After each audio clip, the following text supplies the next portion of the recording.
Why is she even still alive? That's what I heard my own grandson whisper, thinking I was too far away to catch it. And the laugh that followed? Sharp, like a shovel hitting stone. I stood in the kitchen doorway, half hidden by the smell of burnt coffee, holding the casserole I had baked since sunrise. My hands didn't shake, not yet, but my heart, it folded in on itself like wet paper. They were at my daughter's house, planning what they called a celebration of life. Except I wasn't gone. I was right there, breathing, listening, invisible. Jody, my eldest granddaughter, spread papers across the dining table. Programs, hymns, even a list of flowers. White lilies, she said. They make everything look cleaner. Carl, my oldest, raised his glass of beer and chuckled. Better to be ready. Mom's been looking tired lately. Tired? I scrub my porch every morning. I still walk to the market. I bake my own bread. Tired wasn't the word. Forgotten, that was the word. Erased. I stayed silent. I didn't storm in or break their little rehearsal dinner for my funeral. No, I just turned, set the casserole on the counter, and walked out to the porch. The November wind cut through my cardigan, but I didn't flinch. I sat in the creaky rocker and stared at the bare branches scraping the night sky. My husband built this chair 40 years ago. He used to call it my throne. And here I was, queen of nothing. But let me tell you something. You don't survive 72 years in America, raising 3 kids on one machinist's salary, burying a husband, paying off a house everyone thinks is already theirs, without learning a little strategy. They thought I was too old to hear, too soft to act. That was their mistake. Because the moment I heard the words funeral rehearsal come out of my granddaughter's painted mouth, I knew this wasn't just cruelty. It was greed. Greed with a calendar, greed with a plan. Inside, they were clinking glasses. Someone even joked about writing speeches in advance so they wouldn't have to improvise. Easier this way, Jody said. When the time comes, we'll already have it polished. I pressed my palm against the wood of the rocker. Cold. Solid. And I made a promise right there. If they wanted to plan my funeral early, then I'd give them a performance they'd never forget. The next morning, I pulled out the old cedar box from under my bed. It smelled of dust and mothballs. Inside, my husband's discharge papers, the deed to this house, the insurance policy, the draft of my will. The will they assumed still carried their names like blessings carved in stone. I traced each page with my finger. Names, dates, promises. And then I opened the drawer where I keep my fountain pen. A gift from my husband on our 25th anniversary. I clicked it open and held it like a weapon. Let's see, I whispered. Who really deserves to be remembered? I didn't write that night. Not yet. I needed to be calm, sharper than their careless laughter. So instead, I watched. I listened. I paid attention. When Jody dropped off groceries the next day, I saw the look she gave my living room, as if she were already picturing which wall would hold her new flat screen. When Carl asked if I'd considered prepaying for a burial plot, I watched his eyes skim toward the cabinet where I keep my jewelry box. And when little Ruby, sweet at 12 but already parroting her mother's tone, asked if she could get Grandma's ring someday, I smiled and said nothing. Every detail mattered. Every slip of the tongue was another nail in the coffin they thought was mine. That Sunday, they gathered again, supposedly for a family dinner. But I saw the folder come out, the same one with the funeral drafts. Ruby giggled and asked if they could practice the eulogies. Practice. My life turned into a school assignment. That was when the anger finally hit. Not loud, not wild. Cold. Clean. Like a blade cutting fruit from its skin. I excused myself from the table, went upstairs, and stood in front of the mirror. My reflection stared back. Lines, yes. Gray hair, yes. But weak? No. I saw steel in those eyes. Steel they had forgotten. I'm not done yet, I told that mirror. Not by a long shot.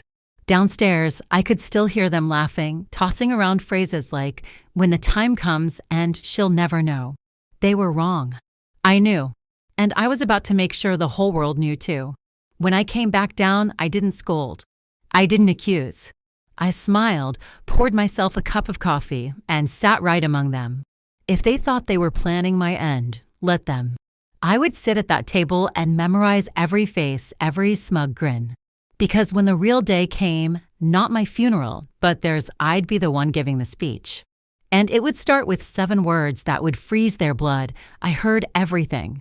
And I am not dead. I didn't sleep that night. The house was silent, but my mind kept replaying their voices like a broken record. Why is she even still alive? Better to be ready. White lilies look cleaner. Cleaner. As if I were a stain to scrub out. I made tea at 3 a.m., peppermint, the only thing that settles me when my chest is on fire. The steam curled against the window, fogging the glass until I couldn't see the yard. Maybe that was for the best. If I looked out, I'd imagine them lowering me into the dirt while they argued about who got the house keys. By morning, the fury had cooled into something sharper. Not rage. Not grief. Strategy. I opened the cedar box again, spread the papers on the table, and circled every place where their names appeared. Carl as power of attorney. Jody as executor of the will. Notes I'd scribbled about leaving jewelry to the grandchildren. Each word now looked like a leash around my neck. I brewed fresh coffee, sat straighter, and began drafting a list. Not just names, weaknesses. Carl, greedy, lazy, thinks he's clever but hates paperwork. Jody, obsessed with appearances, can't keep her mouth shut. Ruby, still a child, but already corrupted by the tone in that house. The others? Extras. Background noise at the table. They had planned my funeral. I would plan their reckoning. The first step wasn't revenge. It was proof. I needed to see how far they'd gone, how openly they'd treated me as a ghost before my time. So I started listening. I pretended to nap on the porch while Jody dropped off groceries. From the crack in the screen door, I heard her mutter into the phone, "She still walks around fine, but who knows? Once she's gone, we'll flip the place fast. Market's hot." I lingered in the hallway when Carl came by to check on the furnace. He wasn't checking anything. He was opening drawers. When he spotted me watching, he smiled too wide and said, "Just making sure the old place is in order." In order for who, I wondered. For him, once I was under his lilies. Each slip of the tongue, each greedy glance, went into my notebook. I didn't shout. I didn't confront. I just wrote it all down. Evidence, piece by piece. Then came the day I found the folder. It was a Tuesday. I'd stopped by Carl's house to drop off a blanket I'd mended for Ruby. He wasn't home yet, but Jody let me in. While she fussed in the kitchen, I went to use the bathroom. On the way back, I passed his office. The door was cracked. On the desk, I saw it, a black binder with one word written in gold marker across the front. Arrangements. My throat tightened. I stepped closer. Inside, there were printouts, funeral home packages, catering quotes, even a spreadsheet labeled Inheritance Division. My name was on the first page, not as a living person, but as deceased. Something inside me snapped. Not loudly.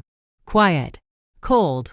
I closed the binder, left the house, and walked 2 blocks before my legs gave out on a park bench. The air smelled of wet leaves and gasoline. I sat there until my hands stopped shaking. Then I stood, squared my shoulders, and whispered, "So be it." That night, I called an old friend, Lena Moore. Retired paralegal, sharp as glass, once helped me after Frank died with insurance papers. She picked up on the second ring. "Mabel? Been years. What's wrong?" "I need to talk wills, powers of attorney, the whole mess," I said. My voice didn't waver. She was quiet for a moment, then said, "Bring everything. Tomorrow, 10 a.m. When I hung up, I felt something I hadn't in months. Not anger. Not grief. Power. The next morning, I ironed slacks, buttoned my coat, and walked into Lena's house with the cedar box under my arm. Her place smelled of lemon cleaner and peppermint tea, papers stacked in neat piles. She spread my documents across her table, adjusted her glasses, and read. When she looked up, her eyes were hard. "Mabel, you've practically handed them the keys. If you died tomorrow, they'd control everything." I nodded. "I know. That's what they're counting on." "Do you want to change it?" she asked. "I want to erase them," I said. Her mouth twitched, not a smile, not shock, just recognition. "Then let's start. For 2 hours, we worked. She drafted a revocation of power of attorney. She outlined how to rewrite the will. She listed the steps to transfer assets into a trust they couldn't touch. Each word on her checklist was like a hammer striking the coffin they had built for me, but this time, it was theirs. By the time I left, the November sky had turned gray and heavy. I clutched that checklist like scripture. Back home, I baked a pie, blueberry with lemon zest in the crust. Not for them. For me. I sat on the porch, fork in hand, eating it straight from the pan while the wind rattled the dry leaves. I thought about the next family dinner, the next time they'd gather with their smug grins and whispered jokes about my funeral. They'd think I was still the silent guest. But I would sit among them with a secret sharper than any knife on their table, because they thought they'd buried me already. They hadn't seen what it looks like when the dead rise and start digging graves of their own. They thought I'd sit quiet, nibbling at their scraps of respect, while they polished my obituary in advance. Wrong. The first blow had to be invisible. Not loud, not dramatic. Silent, like a floorboard giving way under their feet. Lena's checklist sat on my kitchen table, crisp white pages against the old wood scarred from decades of family dinners. I went down the list with the same precision I once used to cut coupons and stretch one chicken into 3 meals. Careful. Exact. Ruthless. Step 1. Revoke Carl's power of attorney. Done. A single signature at the notary, a new document filed. Just like that, the man who laughed about lilies had no legal hold over me. Step 2. Redirect accounts. My pension, my savings, even the tiny CD I'd started with Frank back in '84, all moved into a trust under my sole control. Executor? Not Carl. Not Jody. A professional Lena recommended, someone with no stake in family drama. Step 3. Rewrite the will. I sat with Mr. Altman, an old lawyer with snow-white hair and eyes like winter sky. He asked, who inherits? I answered with 3 words, not my children. He didn't flinch. He'd heard worse. By the time the ink dried, every cent, every plate, every corner of this house belonged to me, and when I'm gone, to causes that will never look past me at a dinner table. But paperwork alone wasn't enough. No, paper was private. I needed something they could feel. So I waited. The chance came sooner than I thought. Jody hosted what she called a holiday planning night, a thin excuse to drink wine, brag about her decorations, and, of course, continue their little funeral rehearsal. She invited me, maybe out of habit, maybe to keep me under her thumb. Either way, I went. I carried a pie, warm from the oven, blueberry again. My weapon of choice. They expected me to sit in silence, fork poised like a prop. Instead, I listened.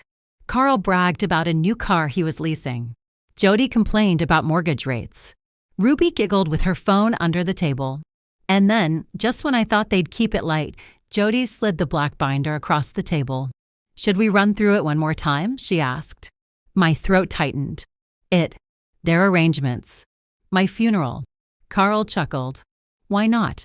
Better to be prepared. They opened to the page with hymns. Hymns. I sat there, smiling faintly, while they argued whether Amazing Grace sounded too cliché. I watched Ruby roll her eyes like it was a school project, not her grandmother's death. That was the moment. I set down my fork, cleared my throat, and spoke. Funny thing about funerals, I said. Sometimes the wrong people end up buried. The room went still. Carl blinked. Jody froze, wine glass halfway to her mouth. Even Ruby looked up from her phone. What do you mean, Mom? Carl asked, his voice brittle. I leaned back in my chair. I mean you ought to be careful writing eulogies too soon. Because life has a way of surprising people. Silence stretched. Then I smiled sweetly, stood, and patted the binder with one wrinkled hand. Oh, and by the way, don't waste too much ink on my estate. You won't see a dime. Jody's face drained of color. Carl's jaw tightened. Ruby whispered, what? I left them like that frozen, pale, choking on their own entitlement. The pie sat untouched on the table, steam curling upward like smoke after a fire. That night, my phone lit up with messages. Carl, what the hell did you mean by that? Jody, is this about the binder? It was just a joke, Mom. Ruby, Grandma? I didn't reply. Let them stew. Let them sweat. The next morning, I delivered the second blow. I called the bank, confirmed the trust was active, then placed a final request: cancel all automatic payments I had set up over the years for Carl's bills, his car insurance, his property tax top-ups, even the tuition installment I'd been quietly covering for Ruby. By noon, the silence shattered. My phone buzzed again and again. Carl, furious. Jody, shrill. Ruby, confused. Mom, they're saying your account bounced the payment. Why would you cancel the tuition? That was for Ruby. This isn't funny, Grandma. The school called me. Still, I said nothing. Instead, I walked to the porch, sat in my rocker, and watched the street. The air smelled of wood smoke and frost. My cat curled in my lap, purring like nothing in the world was wrong. Inside, the phone kept buzzing, their panic rising. And I thought, good, let them feel the earth shift. Let them wonder what else I've already taken from under their feet. Because this was just the start. Before I'll tell you what happened next, please subscribe to the channel and hit the like button. Thank you. The real funeral hadn't come yet, but when it did, I wouldn't be the one in the ground. The calls didn't stop for 2 days. Carl pounding my voicemail, Jody switching between sugar and venom, Ruby crying into the receiver like the world had ended because her tuition bill bounced. They thought money was oxygen. They were gasping now. But I wasn't done. The next strike had to be public. Not whispered over phones. Not buried in account ledgers. Public. Where their polished little image of perfect family could shatter in front of everyone they tried to impress. So I chose my battleground, Sunday service. Our town's church was their stage. Carl loved to strut in with his suit 2 sizes too tight, shaking hands like a politician. Jody thrived on the post-service coffee hour, gossiping in her cream-colored coat. Ruby played the sweet granddaughter act, hugging me just long enough to earn smiles from the neighbors. They thought that sanctuary was theirs. They forgot it was mine long before they ever learned the hymns. That Sunday, I put on my best navy coat, polished shoes, and walked through those doors with my head high. The place smelled of wax and pine. Sunlight poured through stained glass, splashing red and gold across the pews. Carl was already there, laughing too loud, his arms slung around Jody like a campaign photo. Ruby waved shyly from the front row. When they saw me, their faces cracked just for a second. A flash of panic. Then they covered it with smiles too wide. Mom, Carl boomed, a little too late. Didn't know you'd be here today. Of course you didn't, I said, sliding into the pew across from them. My voice carried just enough to make heads turn. The sermon washed over us: forgiveness, patience, all the usual words that feel warm until you live them. I sat still, hands folded, waiting for my chance. And it came. At the end, Pastor Miller opened the floor for prayer requests. People stood one by one. A cousin asking for health. A young man praying for work. A mother whispering about her sick child. Then I rose. My knees creaked, but my voice did not. I have a request, I said. Every eye turned. Carl shifted. Jody's lips tightened. I'd like prayers, I continued, for families who plan their loved ones' funerals while she's still alive and breathing. The air snapped. You could feel it. Whispers rolled across the pews. Carl's face flushed crimson. Jody's hand shot to her pearls like she'd been slapped. Ruby froze. I didn't sit down. I held their eyes. I'd also like prayers for those who mistake inheritance for love. May they learn the difference before it's too late. Gasps. Murmurs. Someone coughed. Pastor Miller shifted uncomfortably, but he didn't stop me. Then I sat. Calm. Cold. Steady. Carl tried to laugh it off after service, shaking hands harder than usual. Jody muttered excuses about misunderstandings. But the damage was done. Eyes followed them. Whispers trailed behind like smoke after fire. Neighbors avoided their small talk. One old friend patted my hand and said softly, "Good for you, Joe. Good for you." I went home that afternoon, made tea, and set their frantic texts face down on the table. Let them scramble. Their masks were slipping, and everyone had seen it. But I wasn't finished. That night, I pulled out a box from the closet. Inside were old receipts, copies of checks, notes of every loan, every bill I'd paid for them, mortgage top-ups, medical deductibles, even Ruby's summer camp tuition. I had kept everything, neatly labeled, quiet proof of years they'd taken and never thanked. I spread the papers out like a deck of cards. Evidence. Not for me, I already knew the truth. For them. For when the time came to show the world. Because it wasn't enough to cut them off. They needed to feel the weight of what they'd built on my back. They needed to hear it aloud, in front of others. And I would pick the perfect moment. I didn't have to wait long. Jody sent out invitations that week for a family celebration dinner. The audacity. She even wrote on the card, honoring generations. They thought it would be another chance to rehearse my death, polish their stories, drink to my absence. What they didn't know is that I'd be there, alive, sharp, and carrying the one binder they didn't expect, mine. And when I laid those receipts on the table, their laughter would die faster than their so-called loyalty. Because funerals can be planned, yes, but sometimes the wrong people end up being buried. The invitation card sat on my counter for 3 days. Family celebration dinner, honoring generations. A joke if you knew what I knew. I almost tossed it in the trash. But then I thought, no, this was the stage I'd been waiting for.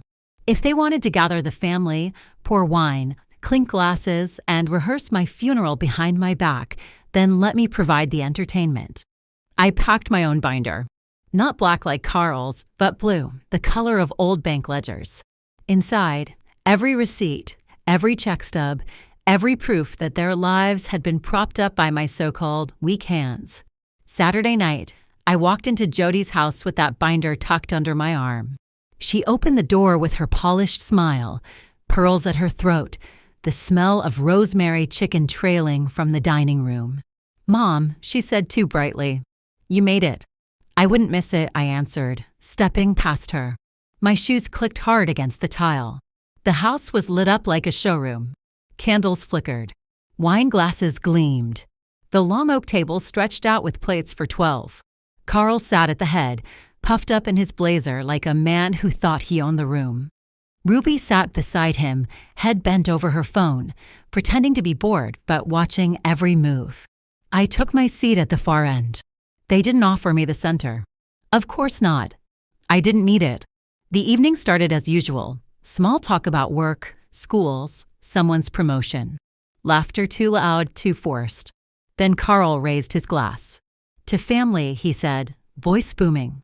To tradition. To honoring those who came before us. Honoring. I almost laughed. When the glasses clinked, I set my binder on the table. The thud silenced the room. "What's that?"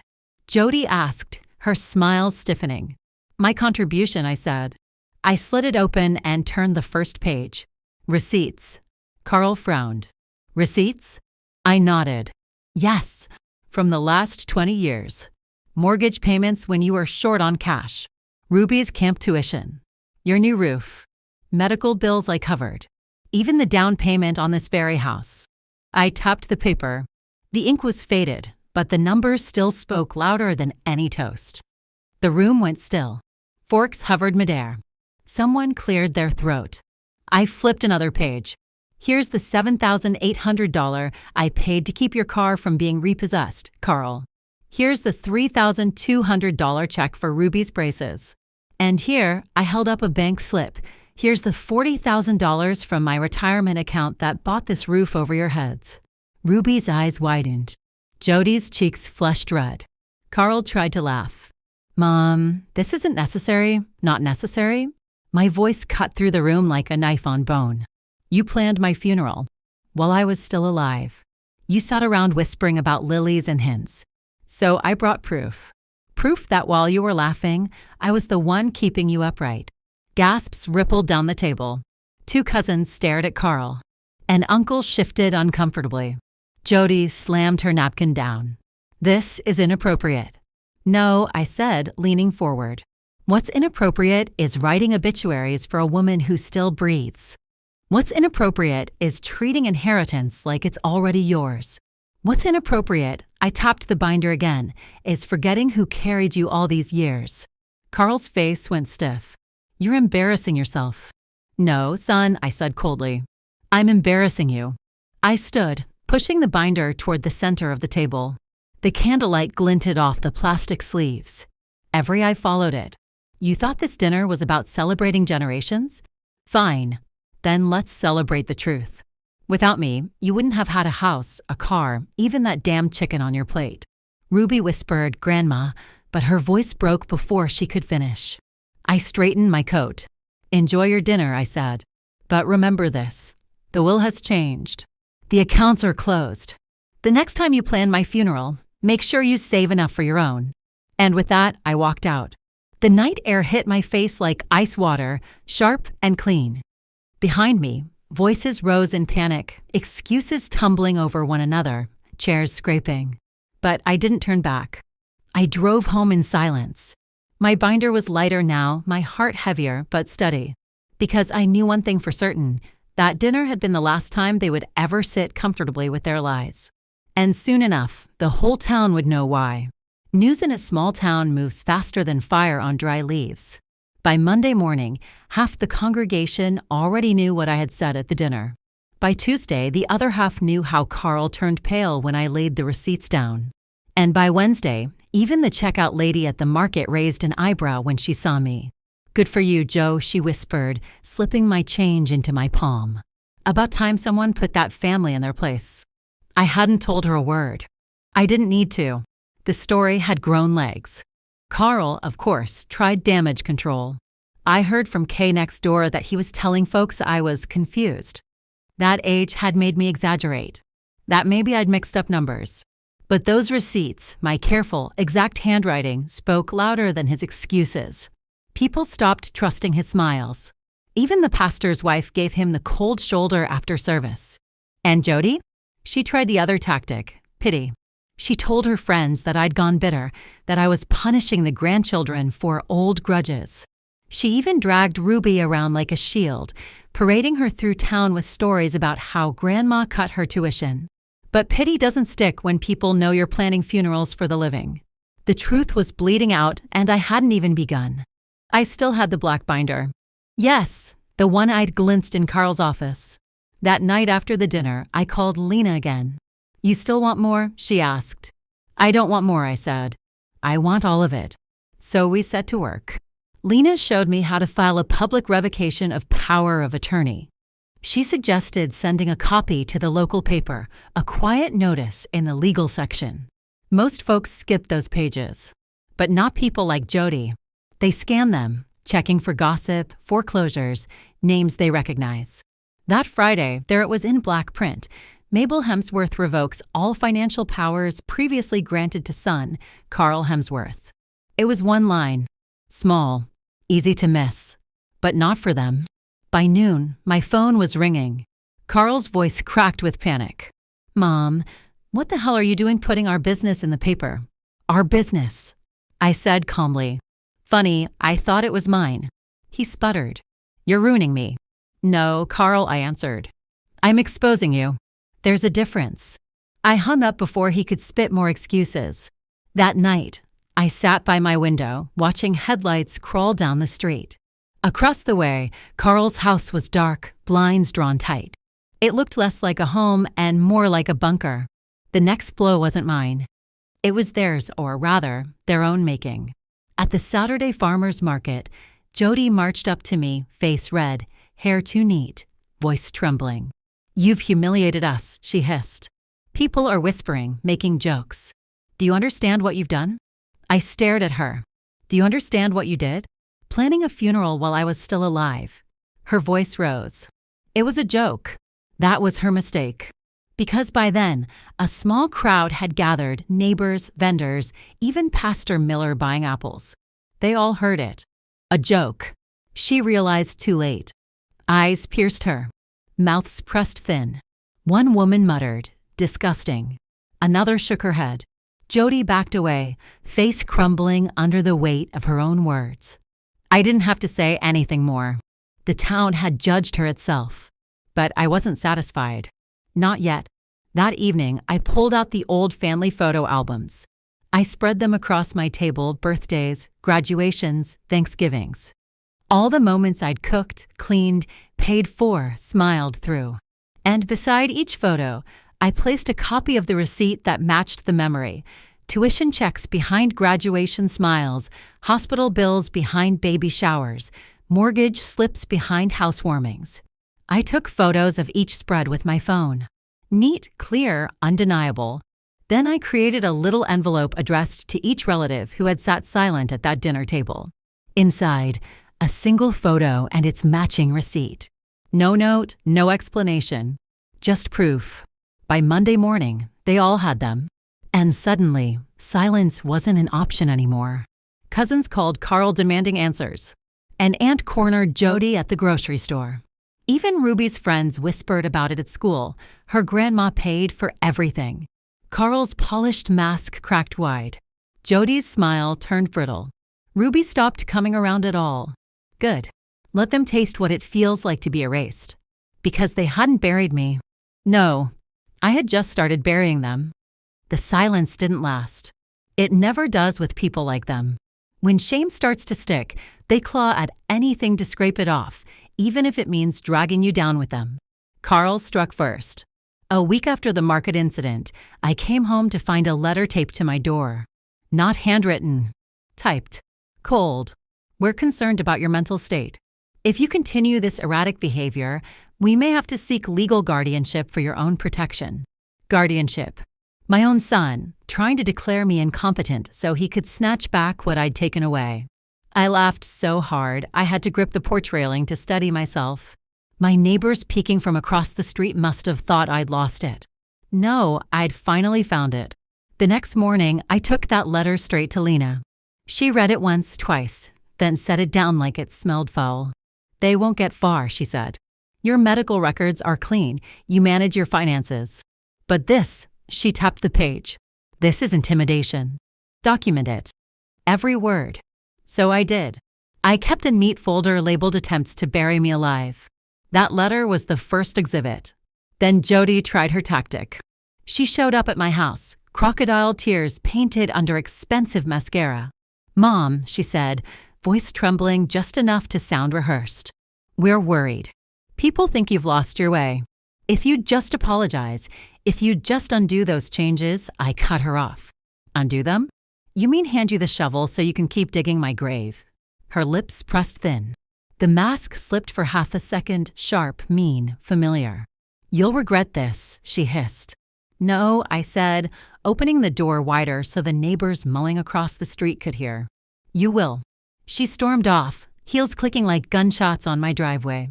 But the real dagger came from Ruby. One night, my phone rang. Her voice, small, shaky. Grandma, please. Everyone's saying things at school. They think I'm spoiled. They think we used you. Can't you just stop? For a moment, my chest tightened. She was still a child, still caught in their web. But then I remembered her giggling at that binder, treating my funeral like a game. No, Ruby, I said softly. I can't stop. Because you already did. Did what? She whispered. Stopped seeing me as alive. Silence on the line. Then a sob. She hung up. It should have hurt more. But instead, I felt steel settle in my bones. Because their desperation told me one thing. I was winning. So I prepared the final trap. I called Pastor Miller and asked if I could host a legacy evening at the church hall. Just stories, photos, a little dinner. He agreed at once. Of course, Joe. You've given so much to this community. Perfect. I spent days preparing. I baked pies, set out old photo albums, polished the binder until it gleamed. But this time, I wasn't bringing just receipts. I was bringing the black binder too, Carl's little funeral plan. I'd slipped it out weeks ago when Jody wasn't watching. She thought I didn't notice it missing from his office shelf. They would. On that stage. The night came. The church hall glowed with string lights, the smell of potluck casseroles, the hum of neighbors gathering. I stood at the podium, heart steady, voice sharper than it had been in years. Thank you for coming, I began. Tonight isn't about me being remembered. It's about me still being here. Laughter, applause, warmth. Then I opened the blue binder. Page after page of receipts, proof of every sacrifice. Gasps, murmurs. People leaned closer. And just when the weight of it filled the room, I pulled out the black binder. I laid it flat on the podium. This, I said, voice like iron, is what my children and grandchildren were planning while I baked them bread and paid their bills. Gasps again. Someone whispered, "Dear God." The room spun with whispers, shock, disgust. Carl's face turned chalk white. Jody's mouth fell open. Ruby covered her face with her hands. I looked at them all, steady as stone. You wanted a funeral? You've got one. But it isn't mine. It's the death of your reputation right here, in front of everyone you ever hoped to impress. The hall erupted, not cheers, not applause, just silence thick enough to bury them alive. And I stood there, breathing alive, watching them squirm in the coffin they had built with their own hands. The church hall never felt so quiet, not even at real funerals. You could hear the fluorescent lights buzz overhead, the scrape of one folding chair as someone shifted uncomfortably, the faint clink of a spoon against a coffee cup. That was it. Carl stood frozen, hands gripping the edge of the table like it might keep him from falling through the floor. Jody's mouth kept opening and closing, a fish gasping for air. Ruby had tears streaking down her cheeks, her phone face down on the table for once. I let the silence stretch. Sometimes silence cuts deeper than words. Then I closed the black binder with a snap. The sound echoed like a gunshot. Funerals, I said slowly, are for the dead. I am not dead. Murmurs rolled through the room. Someone in the back whispered, "Good for her." I lifted the blue binder, my proof, my decades of sacrifice, and placed it on top of theirs. One life stacked against another. The truth crushing their lies. You wanted lilies and hymns? Fine. But you'll be the ones lying under them. Not me. Carl finally found his voice, thin and broken. Mom, you're making a spectacle. I smiled cold. No, son. I'm holding a mirror. He tried again, louder this time, looking around the room as if allies might rise to defend him. She's confused.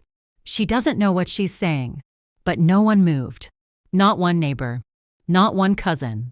Even Pastor Miller stayed seated, lips pressed tight, because they all knew. They'd seen enough. Jody reached for Ruby's hand, but the girl pulled away. Ruby looked at me instead, eyes red but clear. For the first time in years, I saw recognition there. Maybe regret. Maybe too late. I gathered my things slowly. Binder under one arm, purse on my shoulder. Then I looked straight at them. You buried me once already, I said. But you forgot something.